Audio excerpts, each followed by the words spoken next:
কি বাংলাদেশের পতাকা পরেছো? তোমার খুব ভালো লাগে? খুব ভালো লাগে বাংলাদেশের পতাকা? ও একটু হাসি দিয়ে দাও তাহলে।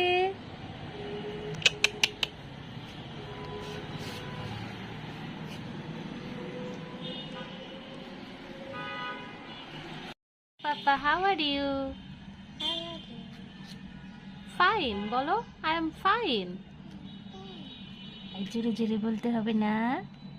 ও পাপা, পাপা কি খেলছো?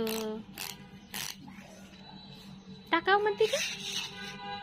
ও, তোমার সুন্দর বাস।